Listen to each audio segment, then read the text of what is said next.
Olá, bom dia a todos. Professor Carlos aqui. Sou professor da disciplina de produção textual do quinto ano. Tudo bem com vocês? Espero que vocês estejam bem. Vamos começar a nossa aula, certo? Vamos de início relembrar um pouquinho do conteúdo que a gente viu e corrigir as atividades já feitas, né, antes da gente entrar na atividade de hoje, que vai ser sobre matéria jornalística. Vamos corrigir a atividade que fizemos sobre a literatura do cordel e a atividade que fizemos sobre manual de instruções. Então, já vai pegando o seu livro, certo? Vamos abrir na página 28 a 31. Se você quiser refazer a leitura, aí você pausa o vídeo e faz a leitura. Isso caso você não tenha feito a atividade, né? Mas a atividade se encontra nas páginas 32, 32 e 33. Certo? Vamos começar. A primeira questão fala o seguinte: ela tem alguns itens, já adiantando que a resposta é pessoal. Você já teve contato com a literatura de cordel anteriormente? Se sim, de que maneira? Você coloca sim ou não. E se a resposta for sim, você diz de que maneira foi esse contato. Foi num passeio, em outra cidade? Foi com os livretos de cordel de um parente que eu tenho, do meu tio, do meu avô? Já que é uma literatura que as pessoas mais velhas que gostavam, né? Mas é uma literatura muito interessante, uma literatura riquíssima e característica do Nordeste. Você já tinha ouvido falar em Luiz Gonzaga? Sim ou não? A resposta é pessoal. Comparado a um poema regular, que semelhanças você nota além da rima?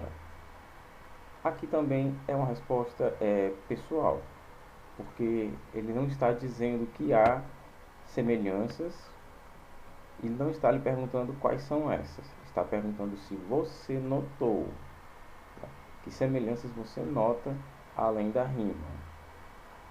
A semelhança que eu notei, já que a resposta é pessoal, é que esse texto, como os outros poemas, também é estruturado em versos e estrofes.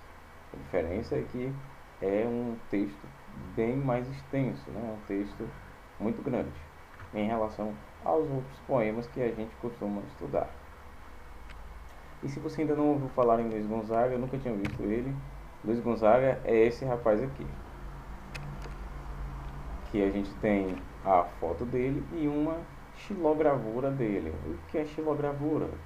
Xilogravura é a ilustração característica da literatura de cordel. Todas elas vinham com essas ilustrações, que como vocês podem ver, é muito bonito, mas não é extremamente rico em detalhes. É o preto no branco e pronto. D. Pesquise e escreva. Por que a literatura de cordel tem esse nome? A palavra em si já lembra cordão, corda. Será que tem alguma coisa a ver? Tem sim. Veja só. Porque depois de estarem prontos, os livretos são expostos, pendurados em uma corda. Como assim, professor? Tipo, roupa no varal? Isso mesmo. Ficava desse jeitinho aqui. Olha só como é bonito a exposição dos livretos de cordel. Com um pregador, numa corda. Realmente como se coloca roupa. Mas é muito bonito de se ver. Muito característico do Nordeste. Segunda questão. Sobre o cordel apresentado, responda qual é o local e o ano de nascimento de Luiz Gonzaga. Aqui, claro, uma pesquisa no texto e você encontraria essa resposta. Ele nasceu na cidade de Exu, que fica no agreste pernambucano, no ano de 1912. Certo? A resposta é essa. Ele nasceu na cidade de Exu, Pernambuco, no ano de 1912. B. Escreva como Luiz Gonzaga iniciou sua relação com a música. No texto você encontrou essa informação? Vamos lá. Ela é uma informação bem comum quando se tem um talento em casa. Geralmente você se espelha nessa pessoa. Seu pai, o pai de Luiz Gonzaga, era sanfoneiro e Luiz o acompanhava em bailes, festas e forrós. Onde o pai ia tocar, Luiz o acompanhava também. Ele dizia que o dom de músico foi herdado, passado de pai para filho. Como eu falei, quando você tem um talento próximo, você se espelha nessa pessoa talentosa. C. Com quem o rei do Baião fez amizade enquanto morava em Minas Gerais?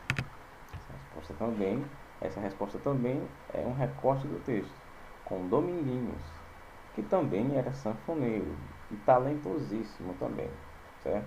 Dois sanfoneiros maravilhosos. D. Leia os versos. Desta forma, para São Paulo, seu Luiz seguiu ligeiro. Na terra dos bandeirantes, mudou sua opinião.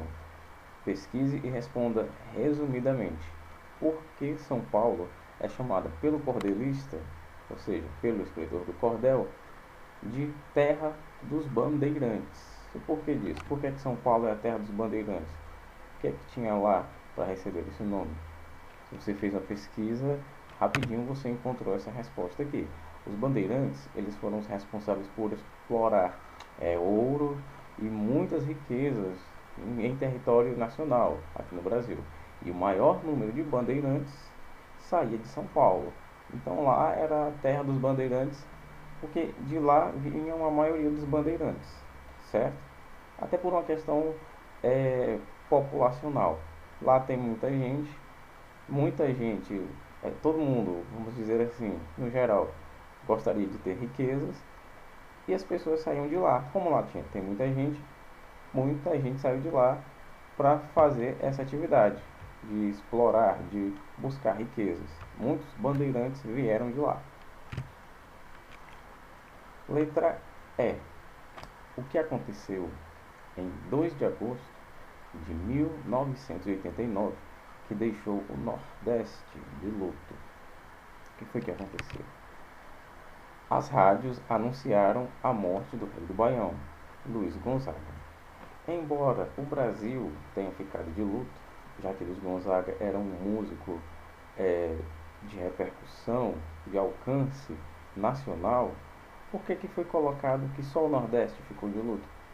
Porque as músicas dele cantam muito da nossa cultura, falam sobre o sertão, fala sobre as festas, fala sobre os santos, fala sobre plantação, fala sobre seca, fala sobre os animais que são daqui, característicos do Nordeste. Então, como a música dele, toda a obra dele canta a cultura nordestina, então nada mais justo de nós dizermos, aliás, de o cordelista evidenciar isso. O Nordeste ficou de luto devido à musicalidade do Luiz Gonzaga ser voltada para a cultura nordestina, certo? Escreva o seu poema de cordel. Terceira questão. Escreva o seu poema de cordel. Lembre-se de que o tema é livre, mas deve haver rima e separação de versos e estrofes, certo? Se quiser, ilustre-o com uma gravura característica. Então, dos que já me mandaram, eu já corrigi, mas se você ainda não mandou, faça essa atividade, faça a outra atividade também sobre matéria jornalística e me mande, certo? E sobre a gravura característica, como eu havia dito alguns minutos atrás, a xilogravura é o tipo de ilustração característica do cordel. Ah, eu não sei fazer isso. Tudo bem, é só para te informar. E como é uma xilogravura mesmo, hein? Xilogravura é desse jeitinho aqui que você está vendo. É um estilo bem simples, como a gente pode ver. É só tinta preta, pode ser tinta nanquim, que são as tintas pretas que eu conheço, ou tinta de caneta mesmo, e é só isso, é preto e branco, não tem variação de tons, de cinza, de seja lá o que for. É uma ilustração bem simples, porém ela é a ilustração característica aqui do cordel, característica do Nordeste. Até mesmo pela falta de recursos, quando a literatura de cordel começou, claro que não teriam super ilustrações, né? Estamos falando de um Nordeste bem pobre mesmo. Agora vamos fazer a correção das atividades das páginas 35 e 36, referente ao texto das páginas 34 e também página 35. Certo? Você costuma ler os manuais que acompanham produtos que você adquire ou prefere descobrir como funcionam? E por quê?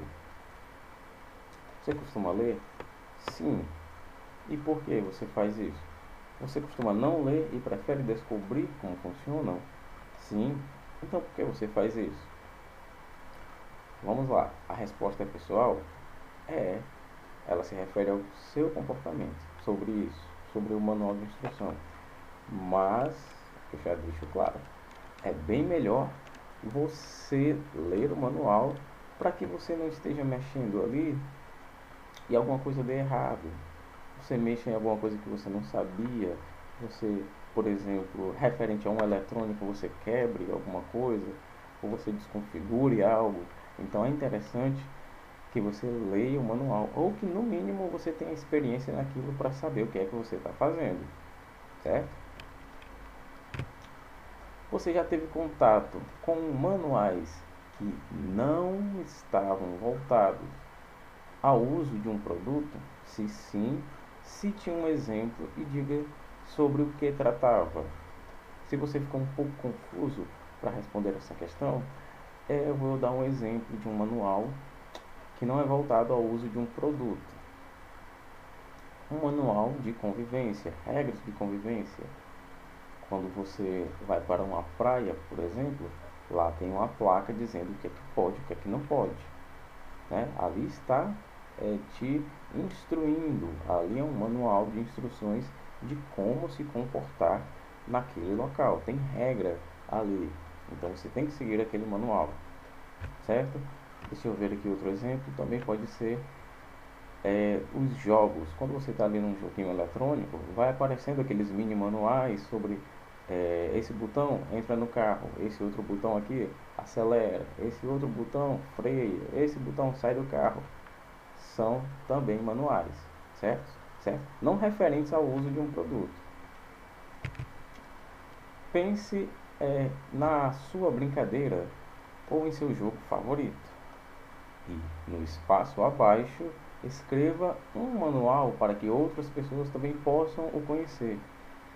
Ilustre ou cole uma imagem referente. Você pode até, se você não está conseguindo pensar no seu jogo favorito ou coisa assim, você pode até criar um, certo? Você pode fazer a sua própria brincadeira, as suas regras, que também vai ser muito interessante, tá certo? Agora vamos entrar na matéria jornalística, página 37. O que é matéria jornalística?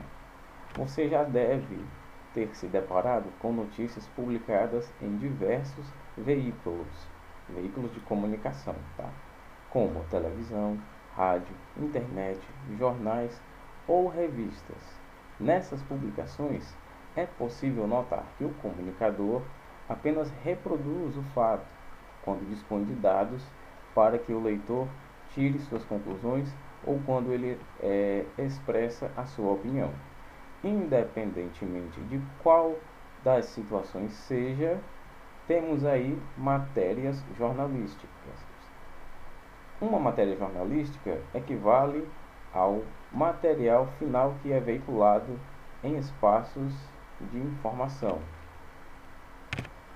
A matéria jornalística, como vocês podem ver na segunda coluna do livro, ela se divide em três. A gente tem um artigo de opinião, que é o texto que expressa a opinião de quem escreve a respeito de um acontecimento. A gente tem a reportagem, que é o texto que, por meio da coleta de dados e resultados de pesquisa de diversas fontes, confronta visões distintas da mesma realidade. E a gente tem a matéria, que trata-se de uma reportagem, mas não chega a ser tão complexa. A matéria pode estar falando sobre qualquer coisa. Uma matéria de música, uma matéria sobre esportes, certo? Vamos entender um pouquinho melhor essa diferenciação entre o artigo, a reportagem e a matéria. O artigo, como eu falei, ele é o texto opinativo. Vai ter ali a opinião de quem escreveu. É um texto opinativo que apresenta comentários, análises e análises críticas. Muitas vezes é com um tom irônico, né? Esses comentários às vezes vêm com uma certa ironia. Essa análise crítica às vezes ironiza aquilo que nós estamos observando no artigo. Por quê? Porque é a minha opinião. E eu posso fazer isso? Posso, claro que eu posso. O artigo é um tipo de texto dissertativo argumentativo, onde o autor apresenta seu ponto de vista sobre determinado tema. Então, se o ponto de vista, na suposição de eu fazer o artigo, se é o meu ponto de vista, eu posso usar de ironia, posso fazer críticas ácidas, se eu quiser, já que o artigo vai ter a minha opinião ali. E isso também é o que influencia na escolha. Por exemplo, algumas pessoas gostam de ler artigos escritos por aquelas pessoas que elas têm aquela preferência de ler, porque o pensamento de quem escreve aquele artigo está de acordo com o pensamento de quem lê. Claro, você só vai ler um artigo desse se você gostar da opinião da pessoa, ou se você quiser se informar sobre a opinião contrária à sua. Mas se você vai comprar, se você vai consumir, você vai querer uma coisa que você se identifica, né? A reportagem é um texto oral ou escrito que trabalha de forma abrangente e investigativa um fato ocorrido. O que a reportagem busca perguntar e responder? O que, como, quando, onde, por quê, quem, o que aconteceu, onde aconteceu, como aconteceu, quando que aconteceu, onde, o local, por quê, teve alguma motivação, e essa motivação é justa, é injusta, quem vai dizer que isso é justo ou injusto, vai ser julgado, e quem fez isso? Essas são perguntas que a reportagem busca fazer e responder. Busca investigar, né? Apresenta uma linguagem formal, objetiva e impessoal, ou seja, ela tem opinião neutra, diferente do artigo que vai trazer a opinião bem explícita de quem o escreveu. A reportagem ela é impessoal, ela não pode ser tendenciosa, ela não pode pesar para um lado da balança, por exemplo, favorecer um certo político. Não pode expressar a opinião, ela tem que ser impessoal, ela tem que ser democrática, tem que ser informativa e impessoal para que todo mundo possa lê-la. Porque se ela for pessoal, se ela trazer ali as opiniões de quem escreveu, do repórter ou do editor, pode ser que esteja faltando algum fato, alguma informação, porque essa informação não vai de encontro, né? Ela não está de acordo com o pensamento, com as opiniões do repórter. Então ela tem que ser impessoal para garantir sua impessoalidade mesmo. A abordagem da reportagem pode seguir a linha informativa para noticiar algo ou opinativa, formada com a opinião explícita de quem narra. No caso, quando ela é opinativa, deixa de ser reportagem para ser um artigo de opinião, certo? E a matéria, geralmente são textos curtos e simples, focado apenas na resposta que o lead necessita apresentar. O lead vai trazer perguntas e ele precisa, né, apresentar para o leitor essas respostas. O texto é desenvolvido em seguida, depois do lead, com relatos de fontes, utilizado para comprovar a veracidade do ocorrido. Lead, o que é lead? Lead deriva da palavra em inglês, que se escreve um pouquinho diferente, mas a pronúncia é a mesma. E o que é esse lead?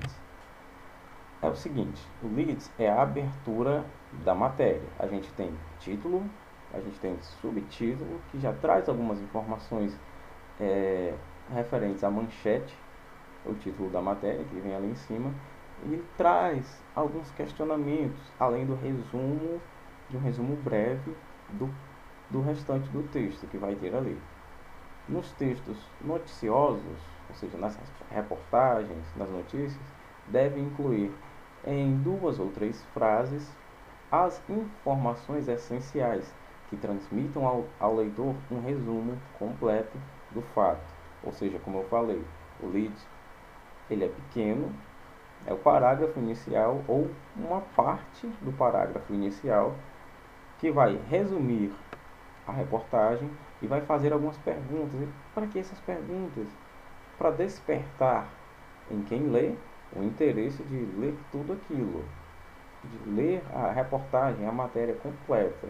O livro traz perguntas para despertar em você a curiosidade. Curiosidade de, eu vou achar essas respostas nessa matéria? Talvez, eu vou lê-la toda então.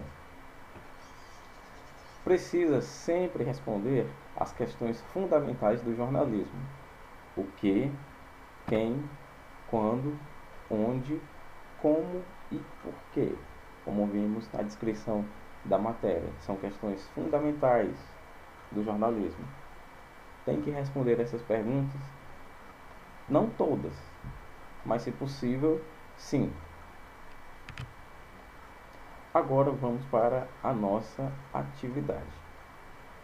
Agora é a sua vez. 1. Entreviste alguém que você sabe que costuma acompanhar notícias. Pode ser seu pai, pode ser sua mãe, pode ser até mesmo um amigo, certo? A. Por qual veículo você prefere se informar? Quando ele fala veículo, está falando veículo de comunicação, jornal impresso, internet, televisão, rádio. Esses são os veículos, certo? Veículos de informação.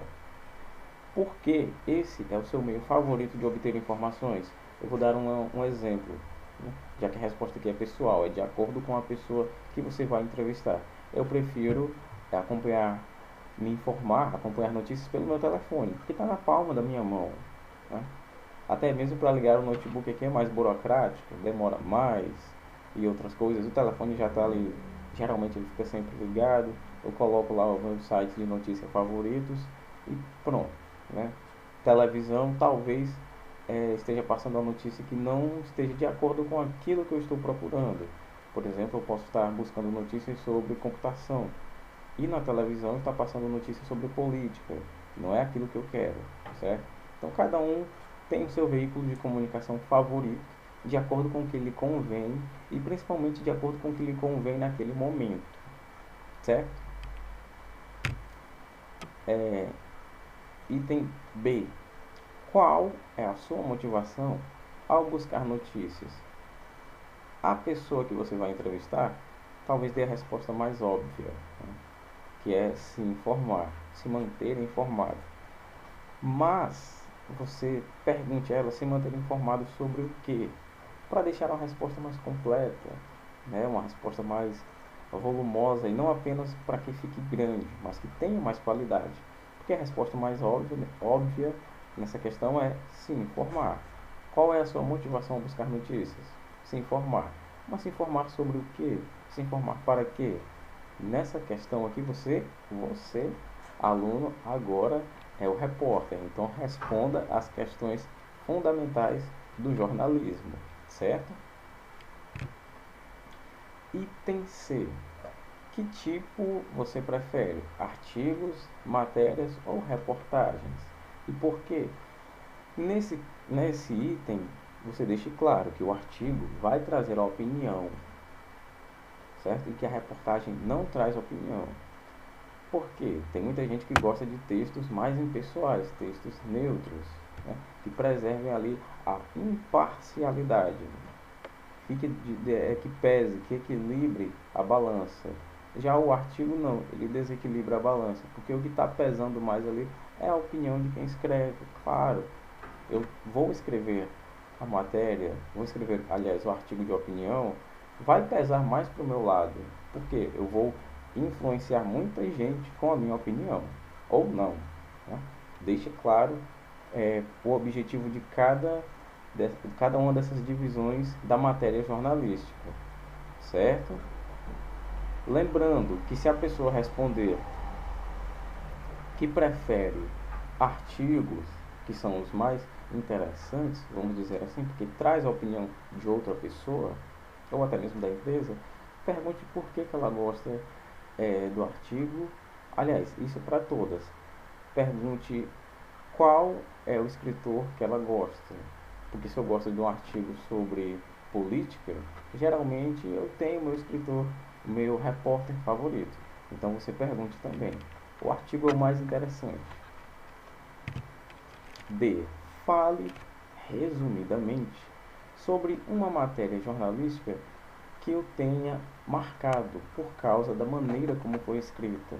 Ou seja, se houve também, né, uma reportagem, uma matéria que lhe marcou, que estava muito bem escrita, ou que estava muito mal escrita, ou que era uma coisa muito interessante e o texto estava bem estruturado, ou até mesmo com um texto chocante, como por exemplo o número de mortos por causa do coronavírus. Isso deixa a gente chocado, deixa a gente marcado também. Então você vai entrevistar a pessoa para que ela fale resumidamente sobre uma matéria que a marcou por causa da maneira como estava escrita, certo?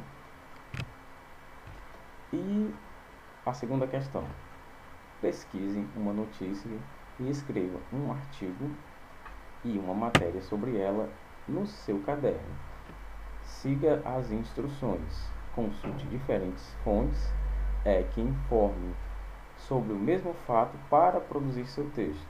Ou seja, a gente viu aqui no começo dessa sessão, matéria jornalística, como é um artigo, como é uma matéria, como é uma reportagem, certo? No artigo você já sabe que você vai dar a sua opinião. Na matéria, ela também é impessoal, certo? Ela é informativa, a matéria é informativa, não é opinativa. Então você vai fazer uma matéria impessoal e você vai fazer um artigo de opinião, ou seja, no artigo ele vai poder sim trazer a sua opinião, seu ponto de vista sobre determinado assunto. Qual assunto? A notícia que você vai pesquisar. Também você vai consultar não apenas uma fonte, né? Você vai consultar várias. No mínimo 3 eu acho que já está bom, certo? E, bom, essa é a aula de hoje. Essas são as instruções que eu tenho para passar para você sobre essa atividade. Quem ainda não devolveu as atividades anteriores, mande o mais rápido possível, mande assim que possível, certo? Vamos obedecer os prazos. E é isso, pessoal. Eu espero que vocês tenham gostado. A gente se vê na próxima aula, que a gente vai fazer a correção dessa atividade aqui também. Tá certo? Um abraço e até logo.